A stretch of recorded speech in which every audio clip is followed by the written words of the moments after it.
자, 이어서 나우차이나 시간입니다. 오늘은요, 현대차증권의 정진수 연구원 연결해서 중국 상황 좀 알아보겠습니다. 연구원님, 안녕하십니까? 네, 안녕하세요. 네. 자, 우선은 중국 증시 한 줄로 딱 줄여주신다면 어떻게 될 수 있을까요? 네, 중국 증시는 일단 실적 경계감이 높아진 모습입니다. 일부 기업의 어닝 쇼크와 1분기 경제 지표에 대한 엇갈린 해석이 나오면서 좀 소비업종 중심으로 어제 차익 실현 매물이 많이 나왔습니다. 어제 상해 종합지수는 3,400포인트 돌파를 앞두고 좀 하락을 했고요. 부동산과 관련된 섹터가 좀 하락을 주도했습니다. 그래서 부동산 경기 침체가 장기화되면서 좀 모멘텀이 약화된 모습으로 보이고요. 반면에 IT 섹터가 계속해서 강한 모습 보여주고 있습니다. 일단 정책 수혜 기대감이 가장 크고요. 그리고 재고 조정이 어느 정도 진행이 되면서 좀 모멘텀을 지속 강화하는 모습입니다. 네. 자, 실적에 대한 그런 부분들을 중국 시장에서도 소화를 하고 있는 상황입니다. 자, 그렇다면 한국 투자자들이 집중을 해봐야 될 중국 이슈들은 어떤 게 있을까요? 일단 1분기 경제 지표에 대한 좀 해석을 다시 한번 해볼 필요가 있겠는데, 일단 숫자로만 보면 소비가 견인하는 서프라이즈가 나온 것 같지만, 일단 아직까지는 이연 효과에 그친 수준이다라고 보는 시각도 있습니다. 작년 11월부터 방역 정책에서 혼선이 나타나면서 올해 연초까지 소비 활동이 제한된 부분이 있었는데, 이런 것들이 어느 정도 해소가 되면서 이제 소비가 3월로 이연된 것이라고 볼 수가 있겠고요. 서프라이즈가 나왔지만 앞으로가 좀 더 걱정인 부분입니다. 3월 청년 실업률이 역대 최고치에 근접하면서 좀 이런 부분들이 소비 회복의 지속성에 대한 의구심을 좀 만들고 있습니다. 그래서 청년 실업률이 높은 원인은 아무래도 사회의 여러 가지 측면에서 작용을 하고 있고, 이게 사실 뭐 최근 일이 아니라 통계가 시작된 2018년부터 지속적으로 상승을 해왔기 때문에 좀 구조적인 문제라고 할 수가 있겠습니다. 그동안 중국이 대대적인 구조조정을 해오면서 지금 일자리가 줄은 부분도 있고요. 또 리오프닝이 아직 완전히 된 것이 아니라서 좀 서비스업에서의 고용도 아직 폭발적으로 늘지 못해서 좀 이런 상황이 복합적으로 작용을 하고 있습니다. 그래서 이제 중국에서 좀 채용 시즌에 진입을 했는데 이런 고용시장 한파는 당분간 지속될 수도 있겠습니다. 네. 첫 번째 이슈는 이제 소비가 부진하다. 그게 결국에 근본적으로 시작하는 것은 높은 실업률이라고 하고 있는데요. 젊은 층이 일을 안 한다라는 점이 또 중국 증시의 또 하나의 악재가 되고 있는 것 같습니다.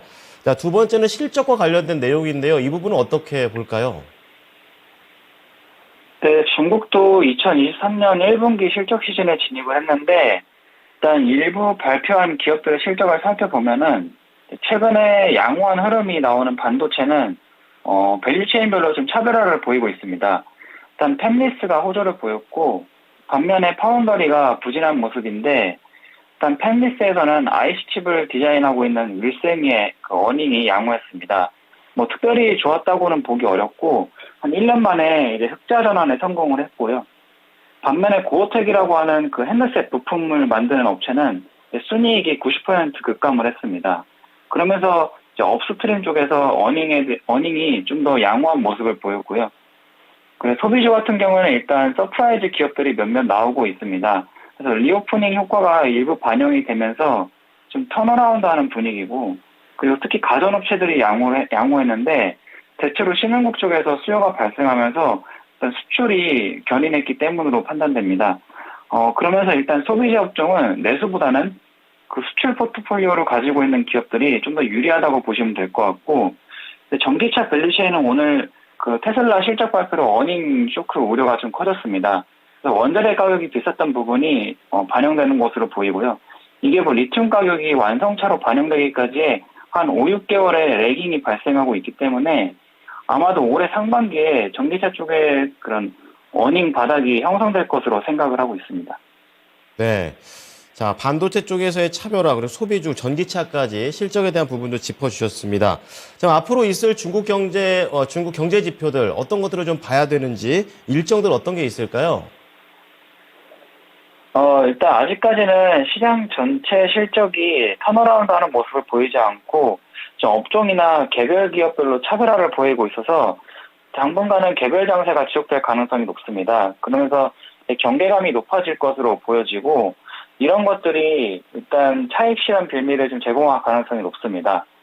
한마디로 상해 종합지수가 3,400포인트를 뚫기 위한 테스트를 하는 셈이라고 보시면 될 것 같고, 당장 중요한 이벤트는 바로 그 황금 연휴인 노동절이 있겠습니다. 4월 29일부터 5월 3일까지가 연휴가 되겠고, 이때 이제 그 아웃바운드 여행 수요가 증가할 거로 보이는데, 물론 아직까지 우리나라가 단체 여행 허용이 안 된 지역이라서 다소 아쉬움은 있습니다만, 그래도 중국인들이 우리나라로 대체로 많이 들어오는 시즌이 2분기거든요. 그래서 국내 주식 관점에서도 이 중국인 인바운드 회복과 같은 부분을 고려하면 좋을 것 같습니다.